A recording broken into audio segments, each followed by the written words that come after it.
Hi, എല്ലാവർക്കും നമസ്കാരം. ഞങ്ങൾ ഇന്നുള്ളത് തിരുവനന്തപുരം ശ്രീ പത്മനാഭ സ്വാമി ക്ഷേത്രത്തിലാണ്. അവിടെ അൽപ്പശി മഹോത്സവം, ഭഗവാന്റെ ഒരു ഗംഭീര ഉത്സവമാണ്. അത് 10 ദിവസത്തെ ഉത്സവമാണ്. അത് നടക്കുന്ന സമയത്താണ് കേട്ടോ പോയത്. അതിൻ്റെ 5-ാം ദിവസമാണ് ഞങ്ങൾ പോയത്. നല്ല രീതിയിൽ തിരക്കുണ്ടായിരുന്നു. ഒരു 2 മണിക്കൂറും ഞങ്ങൾ ക്യൂ നിന്നു. ഉള്ളിൽ കയറി നന്നായി തൊഴാൻ സാധിച്ചു. ഭഗവാന്റെ നടയിലേക്ക് നമ്മൾ പോകുമ്പോൾ കാണുന്ന ഒരു ക്ലോക്കാണ് കേട്ടോ ആ കാണുന്നത്. അതിൽ 2 വലിയ ആടുകളുണ്ട്. ഓരോ മണിയടിക്കുമ്പോഴും ഈ ആടുകൾ തമ്മിൽ ഇങ്ങനെ കൂട്ടിമുട്ടുമെന്ന്.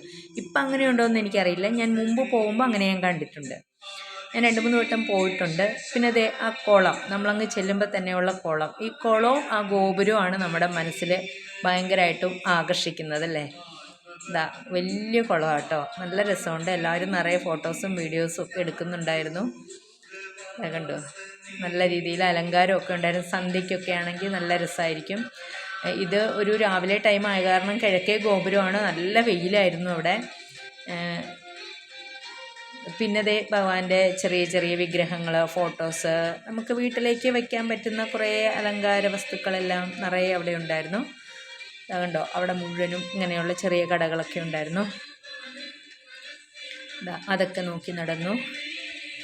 പിന്നെ ഇവിടുത്തെ പ്രതിഷ്ഠ എന്ന് പറഞ്ഞു കഴിഞ്ഞാൽ എല്ലാ അമ്പലത്തിലെയും പോലെയല്ലല്ലോ, അനന്തശായിയായ ഭഗവാനാണ്. അപ്പം നമ്മൾ 3 ഗ്രില്ലിൽ കൂടെ 3 വാതിൽക്കൽ കൂടെ വേണം ഭഗവാനെ ദർശിക്കാനായിട്ട്. ഏറ്റവും ആദ്യം ഭഗവാന്റെ തലഭാഗം, പിന്നെ അടുത്തത് വയറും നാഭിഭാഗം, അതായത് പൊക്കിളിലൊരു താമര നിൽക്കും പോലെ, പങ്കജനാഭി, അതാണ് ആ പാട്ടിലൊക്കെ പറയുന്നത്. പിന്നെ അടുത്തത് കാൽഭാഗം. ഇത് 3ഉം കൂടി ഇങ്ങനെ നമുക്ക് ദർശിക്കാൻ പറ്റും. പിന്നെ ഞങ്ങൾ അവിടുന്ന് തൊഴുതിറങ്ങി പുറത്തേക്ക് ഇറങ്ങിക്കഴിഞ്ഞതാ അവിടെ കുറേ ആ കിഴക്കേ ഗോപുരം എല്ലായിടവും കച്ചവടം തന്നെയാണ്. നിറയെ കമ്മലുകൾ, ബാഗ്, കുറേ ബാഗ്, കുറേ ടൈപ്പുണ്ട്. പിന്നെ അവിടെ കുറേ പല പല ബാഗ്, കമ്മൽ, കീ ചെയിൻസ്, കുറേ കീ ചെയിൻ കണ്ടു. പിന്നെ നമ്മുടെ മാലകൾ, അലങ്കരിക്കാൻ പറ്റുന്ന മാലകൾ, പല പല കീ ചെയിൻസ്, കുട്ടികൾക്ക് കളിക്കാനായിട്ടോ അവരുടെ സൈക്കിളിലൊക്കെ ഇടാൻ പറ്റുന്നത്, അവരെ ആകർഷിക്കാനുള്ള കുറേ കീ ചെയിൻസ്, അങ്ങനെയൊക്കെ കണ്ടു. പിന്നെ ഞങ്ങൾ വീണ്ടും അവിടെ പോയി. അവിടെ ഭക്ഷണം ഉണ്ടായിരുന്നു, കഴിച്ചു. Okay, thank you.